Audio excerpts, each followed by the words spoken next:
Welcome to the Head Shepherd podcast. I'm your host, Mark Ferguson, CEO here at neXtgen Agri International, where we help livestock managers get the best out of their stock. Before we get started, thank you to our two fantastic sponsors for continuing to sponsor this podcast.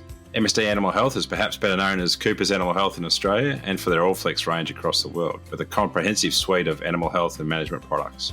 Honiger is a one-stop shop for wool harvesting and animal fibre removal. The Honiger team have a deep understanding of livestock agriculture, backed by Swiss engineering and a family business dedicated to manufacturing the best. We are grateful to our sponsors for their support, helping us bring Head Shepherd to you each week. And now it's time to get on with this week's episode. Welcome back to Head Shepherd. You're with Ferg. Thanks for listening along. This week we have Amber Smith on the show. Amber has recently joined the neXtgen Agri team. She's based in New South Wales, actually in Orange, central New South Wales. So great to have Amber joining the team. We thought we'd bring her on the show, introduce her to everybody to understand her passion for the livestock industry. And I'm sure you'll pick that up as you listen to the interview with Amber. Before we get into that, I just want to highlight the fact we've got another great article going out this week. Emma Pettigrew, who's based in North Island for us, has released an article called Understanding Genetic Gain. And so, yeah, great little article there that I recommend people will jump on and have a read. You can find that article, I'll link to it on the hub, so I recommend you jump on there. We've had a good response from our OptiU course, which is starting, actually kicking off in May in New Zealand. We've had some interest across Australia and New Zealand. We're going to first pilot that in New Zealand, but we're keen to hear from anyone who's interested in that. It's an 8-module course over 2 years with a group of farmers getting together to talk about all things optimizing ewe production. So, yeah, recommend you jump on and register interest. Emma Pettigrew is the person to talk to there, and you can find her contacts in the show notes or jump on our website and email any of us. It'll get to the right person. Also, wanted to quickly mention that we've got our live event, which is a few gurus getting together. We've got the main guru, Andrew Thompson, Professor Andrew Thompson, who was a good mate of ours at neXtgen Agri and also one of my early bosses and taught me lots of things about nutrition. So we've got him on. We've got Darren Gordon, who was the first person I worked with when I left uni, and we've still worked together. Darren's based out of Hamilton for neXtgen. And we've got Amy Lockwood, who's based over in Western Australia. So those three coming on to talk about the sort of nutritional needs right now, late summer, early autumn. Obviously when a lot of places where becomes a real energy shortage out there. So those three are available. I'm going to be on there as well. There's 4 of us to talk to. So think up your questions and get on there. It's live on the hub. It's a free event. We welcome all to come on and listen and ask your questions. If you can't make it, we'll have a recording of that on the hub as well. So I recommend you jump on there. Okay, we'll get on with hearing from Amber Smith. Cheers. Welcome, Amber Smith, to Head Shepherd. Thanks, Ferg. Good to be here. Great to have you firstly on board at neXtgen Agri and secondly here at Head Shepherd to have a yarn. I was going to say newest recruit, but 2 of you started on the same day, so I probably can't say that. But anyway, new recruit based in New South Wales. But before we get into your role with us, I guess the purpose of today is really to talk about your career to date. And, so maybe where it all began there at Glenwood on the 12 Mile and from there what you've sort of been up to up until now. Thank you, Ferg. I guess I kind of started my love for the land and animals, working with animals, because I grew up on a Merino stud in Central West New South Wales. And there we have run about 1,000 studs and a few thousand commercials. So was very involved in that growing up. I've always loved working with dogs, horses, whatever kind of animals going. And from there I went to obviously school, and then through school I always wanted to be a vet, but I kind of realised I wasn't so good under pressure, so I didn't think I could do the emergency situations that often. So I decided I'd just go towards just working with livestock. So I signed up to study animal science at the University of New England, which I loved it there, studied there for 4 years. I majored in livestock production and did a lot of units around wool and sheep science, so that was good. I completed an honours in my final year as well, which gave me great insight into the research side of things, and that was on maternal behaviour in merino ewes and how that influences land productivity. So that was great. From there, I guess I'd always wanted to work on a cattle station. It had always been a dream of mine, but you go to uni, think that's the path you need to go first up, and so that's the way I went. But it was still kind of a passion that I wanted to fulfill by going up and working on a cattle station. So I went up and worked on one near Alice Springs, and that was 2 hours north of Alice. It was a great experience. I loved it there. It was a station that was across, there were 4 stations we worked across of spanning 2.1 million acres. So very different to where I grew up. And it was also, I hadn't really worked with cattle before. So it was a great experience to learn on how to work with cattle. Obviously, we traded cattle back home, but much, much smaller mobs than what we were working with up there. So that was a great experience. Yeah. Yeah, and I guess that will, before you continue on with your story, we'll just hone in on that one a little bit. I guess lots of people do head to that and do that northern experience. Not something I did, but something I certainly, I guess looking back, probably could have, should have. But not sure how I would have went up there with cows. But certainly a great experience. What I guess lots of young people do that. What are the key learnings, or what are the key things that you sort of took away from a couple of years up north, where it's sort of obviously way more remote and much larger scale than anything else we do in ag generally? I think it was just great. I learned a lot when I was up there. Working in a team environment was really great. It was a very young crew, obviously. Like my head stockman was 21, and I think that's just due to, the growing pressures of not having enough people out there in the working area. So, employing younger and younger people for those higher up positions.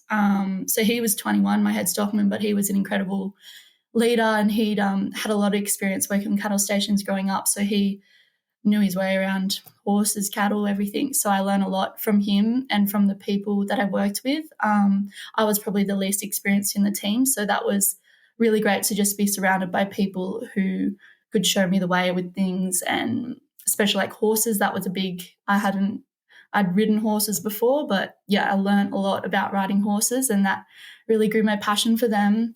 And I guess, working as a team, that was great. And I learned a lot about problem solving, I think, like just working, you're out in the middle of nowhere and have the opportunity, like you faced a lot of challenges out there, and you just have to make do with what you've got and who you've got. And it was great.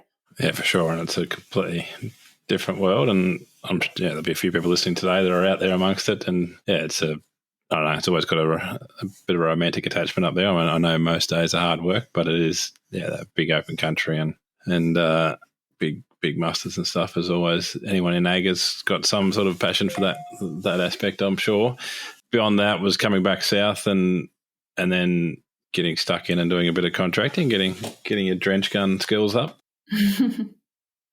So I left the Northern Territory and came back down home around Central West New South Wales, and kind of didn't want to be stuck in one spot. I was working on a couple of neighbours' properties and wanted to keep moving around and meeting different people and working on different operations, seeing what different people do in different ways and whatnot. So I decided to start my own contracting business, which at the time, like when I first started doing it, I was very hesitant to, and was like, oh, am I going to get, like, who's going to hire me? Like, anyway, I took the leap and did it. And it was great. I learnt a lot, like just working with different types of sheep, because I'd mostly worked with Merinos prior to then, worked, in my uni holidays on different sheep properties, but all mostly Merino operations. So this gave me the opportunity to work with other breeds, which was great, learning all their different tendencies and whatnot. And working with different people, seeing different places. I didn't travel super far. I was kind of like all within an hour radius of home. I did do a stint down in Cooma, which was cool, doing some lamb marking down there. We did about 10,000 lambs over 7 days. So that was a bit on, but it was good. It was great. And I had a team of dogs with me, which I love working with my dogs. I will miss that in this job, but I'm very excited to move forward and move into a position where I'm, helping clients and working with data. And I think that's going to be an incredible opportunity for me. Yeah, well, we're definitely looking forward to that as well. And we're into day 3, I think, when we're recording this interview. But so you will be based there in Orange. I guess what were there any sort of key things you took away from working across those different operations? You would have seen the good, the bad, and the ugly as a contractor, maybe, and some of them might be listening that you went, so you might want to be careful. But but I guess what were the common threads around the businesses that were doing well? I think I really saw the differences in having the right infrastructure, like the different yard designs, or if people had put in the money and time, because I did work on a lot of smaller kind of places as well, where it was maybe possibly a hobby on the side of a full-time job, not a hobby, but they didn't have their full capacity to be working there every day.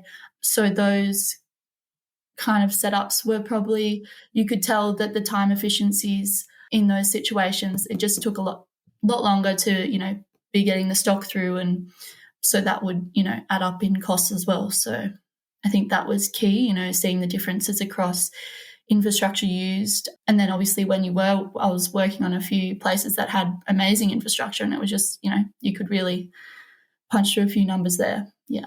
Yeah, I think you touched on a really good point there. And I think it's something that, I don't know, I feel like we're in a bit of a time, particularly in Australia, where the sheep industry is under a bit of pressure. And I think it is labour and labour efficiency that is separating the good from the great, maybe. We know that with sheep, you got to handle every individual one of them, and often more than once a year, and so that really does put the pressure on, and obviously infrastructure to allow that to happen as efficiently as possible, and with high welfare standards and all the other things going with it, with both staff and sheep. But I think that's going to be a common thread for the next few years, helping people really get more efficient with their sheep production systems to keep the cost of production at a level that can handle the ups and downs of the market. Yeah, definitely makes a difference. You've got a few dogs yourself. That one of the things that always strikes me is the variation in dog quality as well. You would have seen a bit of that? Yeah, for sure,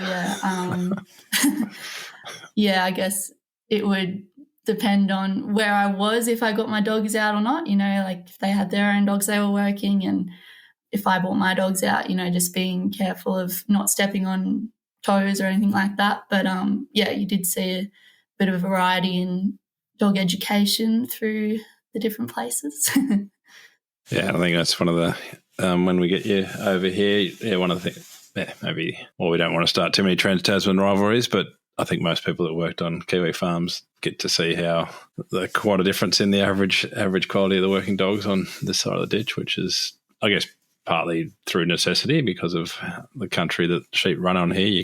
You pretty much can't farm it without good dogs, whereas lots of parts of Oz you can get around it with a two-wheel motorbike, and the dogs aren't quite as critical, while they are very handy to make a really efficient system. But yeah, for sure. I guess you will have been growing up on a Merino stud, you will have seen sort of that over the last, I guess, your life really. We've seen this transition from kind of everything was visual in sheep breeding to increasing amounts of data. That would have been, I guess, a good time growing up to see that transition happen as more data came into the business. Yeah, it has been great. Yeah, my dad's always kind of been at the forefront of taking up, new technologies or collecting more data, or whatever is going really. And I've been very, very fortunate, lucky,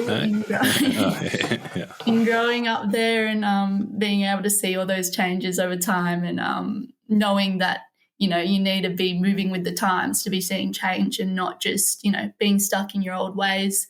If you want to see change and you want to be heading towards building that resilient animal that's going to reduce your costs, increase your better your disease susceptibility, then you've got to move with the change and be looking forward, not backwards. It's interesting.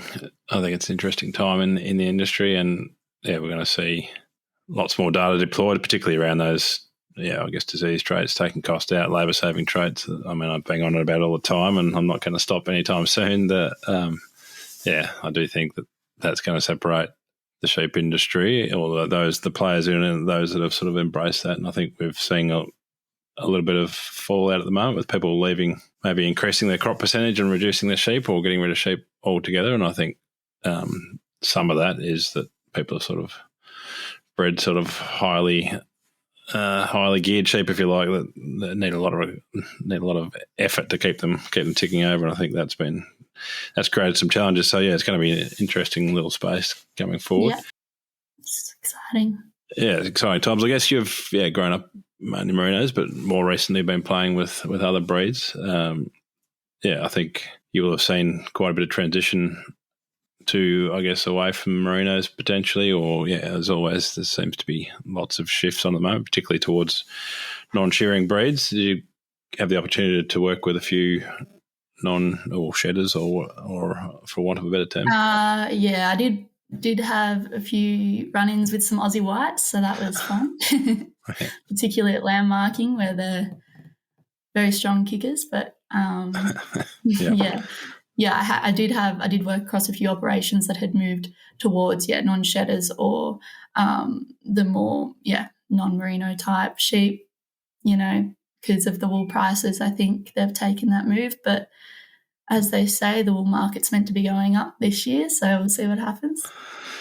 Yeah, we're kind of hoping that does happen. We're hoping lamb and wool both tick up nicely this year to keep it ticking over.